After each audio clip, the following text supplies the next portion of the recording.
The men's World Cup scoring record used to feel like a museum piece. Then Lionel Messi scored 3 against Algeria, tied Miroslav Klose at 16, and turned the table into a live race again. That is the real shock here, not just that Messi reached the number, but that the number suddenly has people behind it. Klose is no longer a distant name at the top of a list. He is the line everyone is measuring against. FIFA's match report lists Argentina 3, Algeria 0, with Messi scoring in the 17th, 60th, and 76th minutes. It was his first World Cup hat-trick, and it arrived when almost everyone expected him to be managing a farewell. Instead, the game changed the math of the whole tournament. One more goal would move Messi alone in front. A quiet group stage performance became a record race trigger. Klose's 16 is not just a number. It was built across 4 tournaments, with movement, timing, and ruthless close-range finishes. That is why matching him changes the story from nostalgia to pressure. The record lasted because World Cup scoring is brutal: 4 weeks, uneven opponents, injury risk, rotation, penalties, tactical changes, and one bad night that can end the whole path. 16 survives because almost nobody gets enough chances at this level. A league striker can chase volume for months. A World Cup striker cannot. The schedule gives you a few windows, and the pressure rises every time the games become elimination games. That is why the record is not just about finishing. It is about being selected, being healthy, getting service, taking the right set pieces, and playing on a team good enough to keep giving you minutes. The chase now has layers. Messi and Klose sit on 16. Brazil's Ronaldo Nazario is 1 behind on 15. Mbappe's 2 goals for France against Senegal moved him to 14, close enough that every knockout match feels dangerous. That table is why the story is bigger than one hat trick. It connects 3 eras: the penalty box genius of Ronaldo Nazario, the tournament efficiency of Klose, and the modern superstars still playing under expanded pressure. For Messi, the record path is simple and difficult at the same time. One more goal would separate him from Klose. But every match also asks how Argentina manages his minutes, whether opponents close the central lanes, and whether penalty duty or late-game situations create the clean chance. The emotional story says destiny. The football story says details. Mbappe is the active threat that makes the record feel unstable.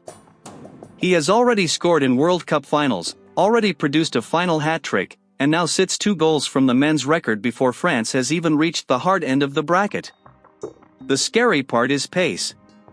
If France keeps creating transition chances, Mbappe does not need a perfect tournament to reach 16. He needs 1 hot match, or 2 ordinary ones.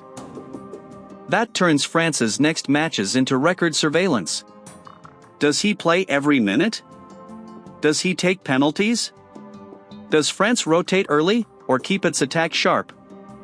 A record like this is often decided by tiny choices that do not look historic at the time: 1 substitution, 1 penalty decision, 1 opponent chasing the game and leaving space.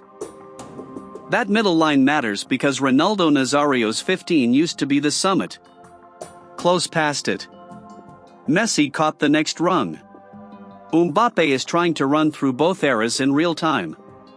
It also keeps the record honest: not every great forward gets a clean World Cup path.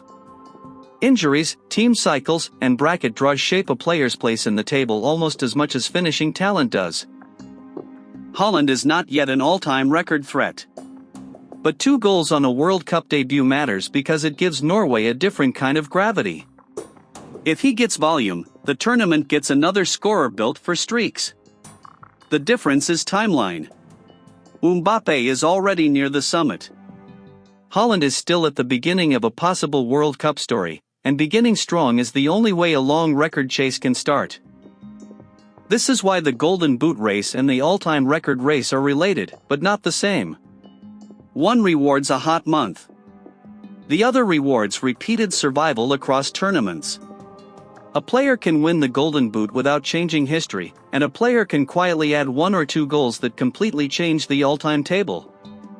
Cristiano Ronaldo shows the other side of the record. 6 World Cup tournaments is extraordinary longevity, but he entered 2026 with 8 World Cup goals. Staying around is not the same as chasing Klose's scoring line. That is the useful contrast. Greatness can look like presence, leadership, and history, while the scoring record demands a very specific kind of repeated tournament output. The format also changes the feeling. The expanded World Cup has more teams and more matches, but the record still depends on surviving the right games, taking penalties, staying healthy, and getting opponents who leave just enough space. More matches create more possible routes, but they do not guarantee more goals for one player. Bigger tournaments can spread minutes across deeper squads, and coaches may protect stars earlier than fans expect. From here, the record has 3 clean paths. Messi scores 1 and owns the top line alone. Mbappe scores 2 and ties the current mark, or 3 and changes the future immediately. Or nobody moves enough, and the tournament leaves us with a frozen table that feels temporary because the next generation is already inside it. So the next question is not just who scores first. Watch minutes, penalty duty, rotation, and whether a team controls games well enough to give its striker repeated chances. Records usually look inevitable only after the window has closed.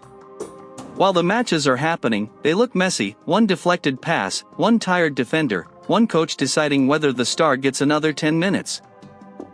Messi did not finish the argument. He reopened it. If he scores once more, the record belongs to him. If Mbappe keeps coming, the record may not stay anywhere for long. The World Cup's oldest table suddenly feels alive. And that is why this race matters. It gives every Argentina and France attack a second scoreboard, one where history can move before the final whistle.